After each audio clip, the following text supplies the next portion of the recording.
Hello everyone, welcome to verse education. हमने अपने last वाले लेक्चर में spectral series of hydrogen atom के बारे में अंडरस्टैंड किया था। देखो, ये बहुत इंपॉर्टेंट टॉपिक है एग्ज़ाम पॉइंट ऑफ व्यू से, और इससे रिलेटेड न्यूमेरिकल्स भी मैक्सिमम टाइम बोर्ड एग्जाम्स में पूछ लेते हैं। आज हम इससे रिलेटेड कुछ न्यूमेरिकल्स डिस्कस करेंगे। देखो, फर्स्ट न्यूमेरिकल है, calculate the shortest wavelength in the Balmer series of hydrogen atom.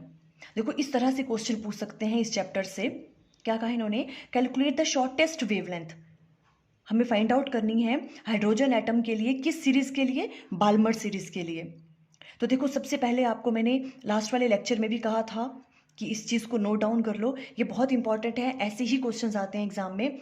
सबसे पहले आपको पता होना चाहिए कि आप इसको अपने रफ वाले, जहाँ पर रफ वर्क कर रहे हो वहाँ पे इसको राइट डाउन भी कर सकते हो। जो आपके पास शॉर्टेस्ट वेवलेंथ अगर आपको पूछी है कहीं भी, तो आपको क्या करना है? शॉर्टेस्ट वेवलेंथ कब हम फाइंड आउट कर सकते हैं? जब लॉन्गेस्ट ट्रांजिशन होती है। जब ट्रांजिशन कैसी होती है?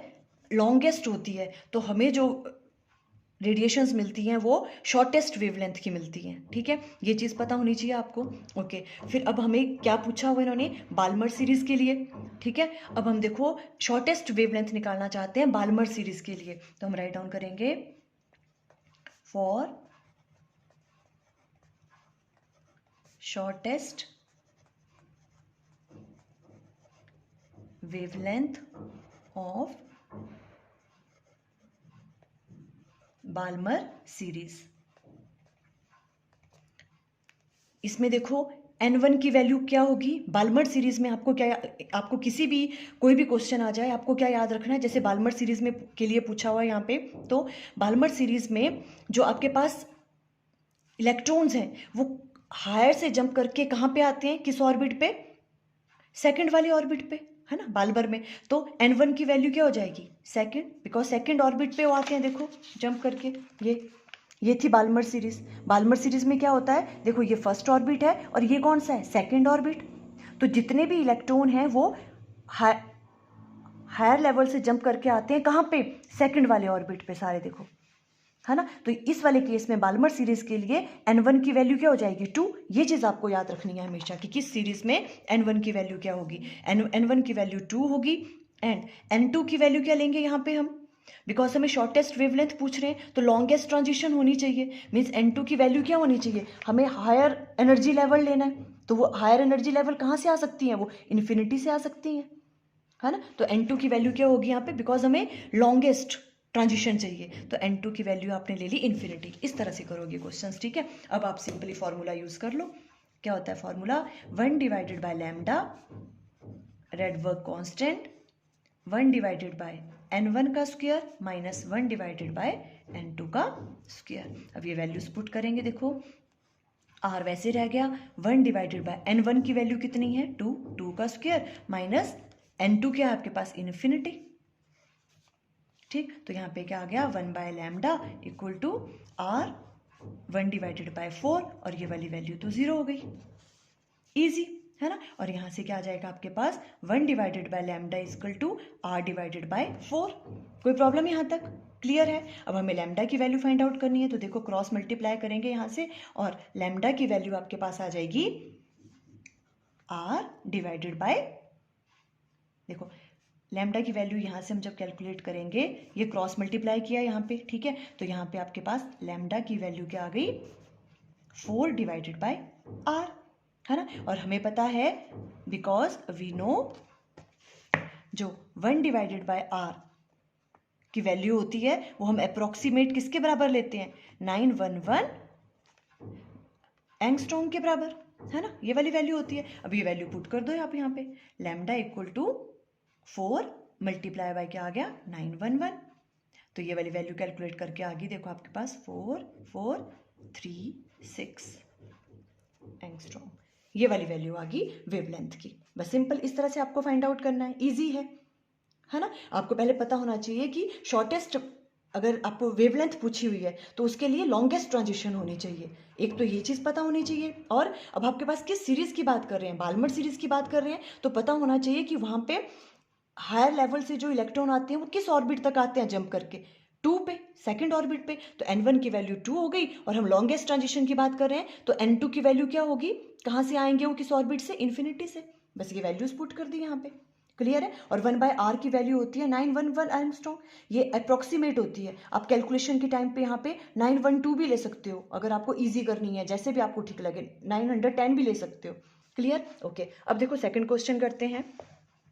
सेकंड क्वेश्चन क्या है, using Rydberg formula calculate the longest wavelength. अब आपको लॉन्गेस्ट वेवलेंथ पूछी हुई है, ठीक है। Longest wavelength belonging to Lyman series, Lyman and Balmer series, in which region this wavelength lies, means electromagnetic spectrum में वो किस रेंज, किस रीजन में लाई करती हैं, वो अल्ट्रा वायलेट में लाई करती हैं कि इंफ्रारेड में लाई करती हैं, ये बताना है आपको, ठीक है। सबसे पहले तो हमें क्या पता करना है, यहाँ पर देखो क्या चीज़ है यहाँ पे, सबसे पहले कि आपको लॉन्गेस्ट वेवलेंथ है, तो लॉन्गेस्ट वेव आप राइट डाउन कर लो पहले, लॉन्गेस्ट वेवलेंथ।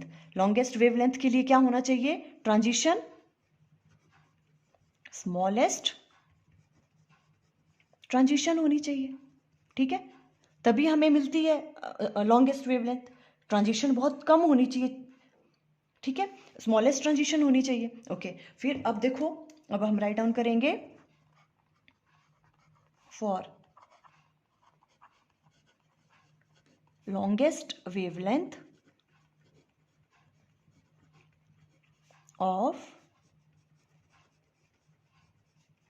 Lyman series के लिए n1 की वैल्यू क्या होती है, देखो n1 की वैल्यू क्या होगी वहां पे,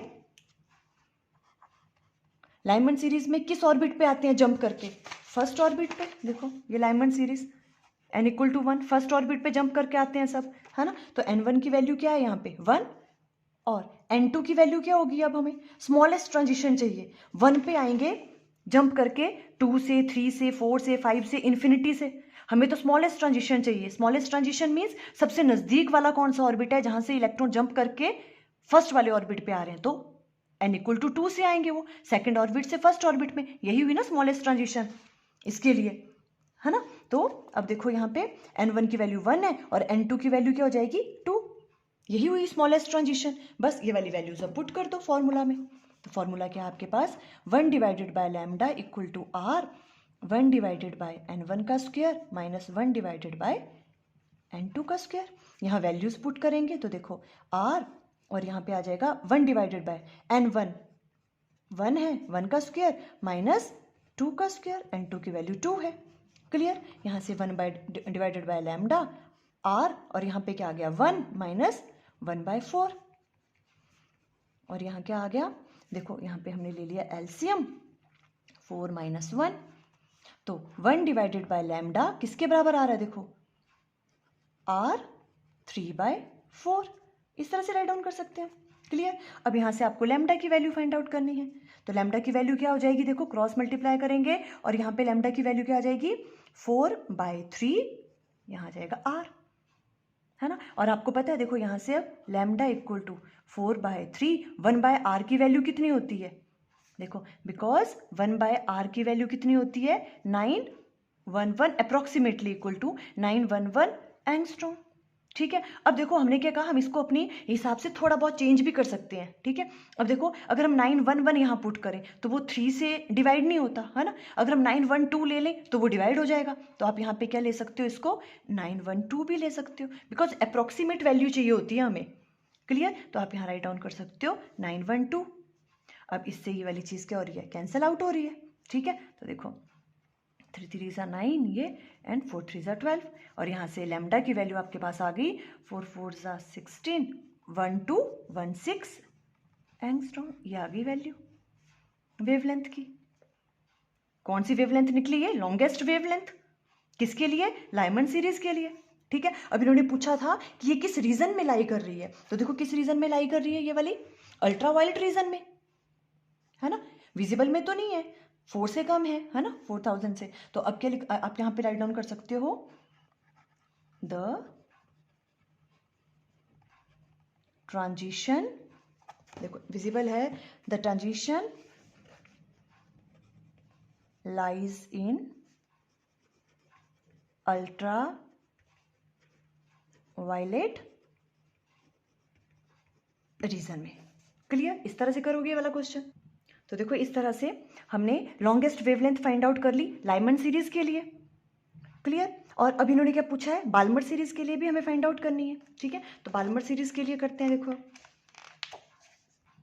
देखो यहाँ राइट ऑन करेंगे फॉर, ये सेकंड पार्ट है इस क्वेश्चन का, है ना, फॉर